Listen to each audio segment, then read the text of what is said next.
So this is how to play Heroes of Fairy Tail, the board game. First, to set up the game, you place the victory point tracker nearby.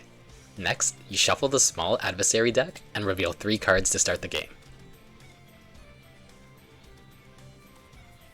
After that, separate the Guild Quest decks into S, A, and B, and ensure that the top card of each deck has the darkest emblem to start the game off. The deck underneath can be randomized.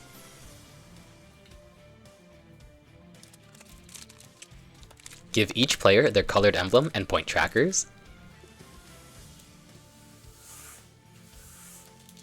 Place the constellation tiles face down into a pile.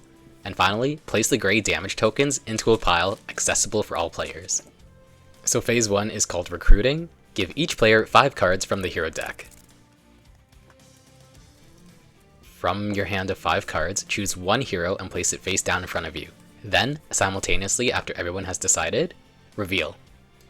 Pass your hand of remaining heroes to the player to the left.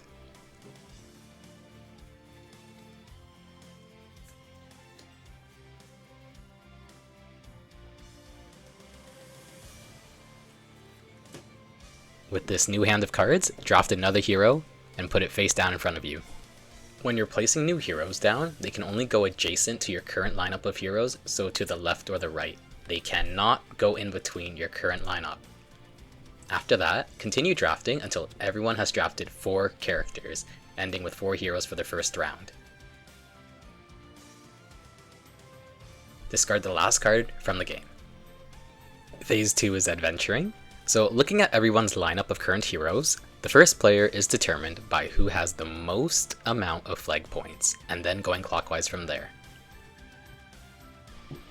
Take your guild emblem and place it on the first hero to show your turn has started, and you must take this action.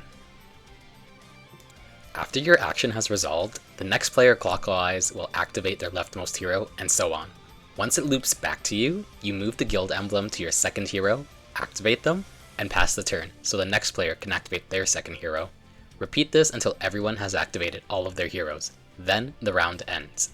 At the end of each round, after every player has finished activating their heroes, see if any victory points are added to the score tracker based on the stars in the gray circles on your heroes. Clear the damage counters off and put them back into the pile. Then remove 3 heroes permanently from your current lineup. To start the second round, repeat the recruiting phase by dealing 5 heroes to each player to draft. Select one, reveal simultaneously, and place a new hero to the left or right of your current existing hero lineup. Remember that you cannot place new heroes in between the lineup of existing heroes. Pass your hand to the left and continue drafting until 4 heroes have been drafted, creating a new lineup of 5 heroes this time. Discard the last unchosen hero card from the game. Determine the first player and activate heroes left to right, clockwise, like prior.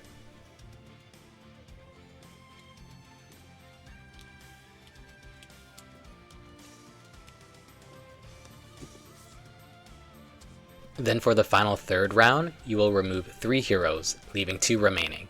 Slide these heroes together so that no gaps are formed. Repeat the recruiting phase by dealing each player 5 hero cards to draft. Select one, reveal simultaneously, and place a new hero to the left or right of your current hero lineup. You cannot place it in between your heroes. And continue drafting until 4 new heroes have been drafted, creating a new lineup of 6 heroes this time. Determine first player, and activate heroes left to right, clockwise like before. After the end of the third round, the winner is the player with the most points. So let's discuss recruiting your heroes in depth. First, you want to select heroes based on how much damage they can take, and damage is depicted by the colored circles. So there are 3 colored circles. There's red for fire damage, which is the most common, yellow lightning damage, which is sort of common, and blue ice damage, which is the most rare. Specific elemental damage must go on the proper colored circle. The instruction book here shows you the distribution on each dice face. Yellow is the only one with ice damage, whereas red is the most dangerous. After that, there are gray circles in the corner, which can take generic damage, but they might also have victory points, which could be given to you if you do not cover them up. Generic damage can go on any colored circles, so let's roll the dice. For example, with this red dice, I got a yellow lightning damage, but I don't have enough heroes to make a full lightning circle. Hypothetically, if I did have a full circle, I would place one on the yellow and one on the red. As you can see here, the yellow die is the only one with ice damage. You might also want to select heroes based on the flag points they reward you. Having the most flag points lets you go first. And then let's go to the abilities. So some characters can give you victory points, which are the stars. Some characters can heal you, which are the green crosses. 1 cross is 1 damage healed. And 1 star is 1 victory point gained. And these stars lets you pick up 1 constellation tile. Look at the pile of face down constellation tiles and select one. There are 3 types. There's gray arrows, which you add to your own heroes. There are red arrows, which you add to an opponent. And there are no arrows, which are one-time use effects, which can only be used on your turn.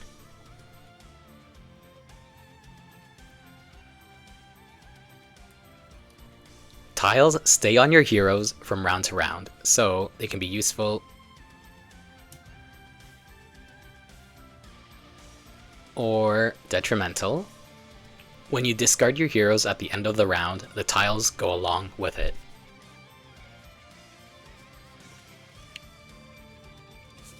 Next, you can fight adversaries. So these characters with these targets with numbers in them allow you to fight these adversary cards. A target 1 means you can only fight 1 opponent, whereas a target 3 allows you to fight 1, 2, or all 3 opponents at the same time. First, you declare how many opponents you're fighting, and then you roll the corresponding dice for each. If you're fighting 1, roll a green dice. If you're fighting 2, roll a green and yellow, and if you're fighting 3, roll all 3 dice. If you can't take all of the damage, you take as much as you can, and you don't collect any adversary cards. And you pass your turn.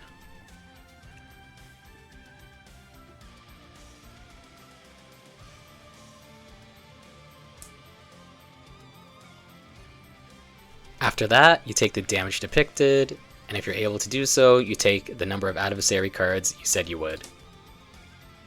After that, all of the adversary cards get refreshed, and you move on to the next turn. The instruction booklet will tell you every adversary card and how they score points. It also tells you how the constellation tiles work. Decide on which of the 3 quest piles you are going to challenge.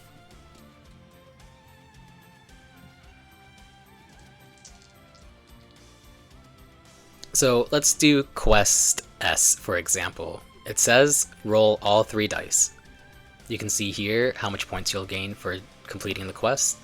So I roll, and I'm suffering these amounts of damage. So I'll place damage tokens on them.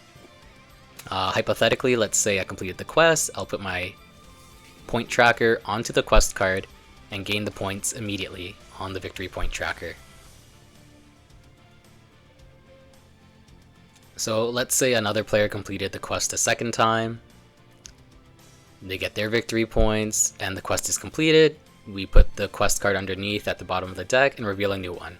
So there are 3 main types of quest. One is to suffer the damage shown on the card. If you're able to place all the damage counters, then you complete the quest. 2 is to do a mix of rolling the dice and taking damage counters. So this one, just roll the 2 dice shown and take the 3 generic damage anywhere.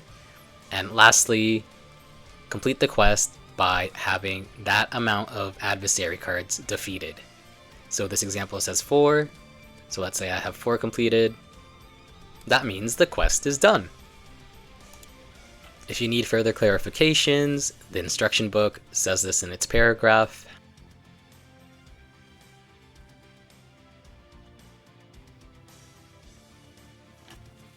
The difference between S, A, and B is that S is more difficult, whereas B is easier, but rewards less points. Lastly, let's talk about the adversary cards. So going back to the instruction book, you can see that adversary cards gives you 1 point per card, but sometimes they'll give you additional points. For example, having a complete color set. Cards cannot be used for multiple sets, so I like to arrange them like this up here, where it's just 1, 2, 3. Yellow cards always have a special effect, so I put them off to the side. The second row of cards is missing a blue card to complete its set.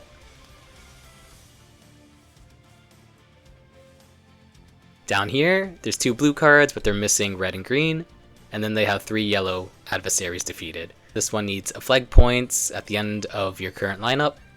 This one needs constellation tiles earned at the end of the game. This one just earns you 4 points. And this person earns you points based on how many blue cards of adversaries you have. So that's the game of Heroes of Fairy Tail. If there's a tie for flag points, the player with the most flag points on their leftmost card goes first. If there's another tie, the second card is looked at for the most flag points. And if that's tied again, then the third, then the fourth. If all of these cards are tied, then the youngest player goes first. Players then take turns activating their first hero of the lineup, left to right.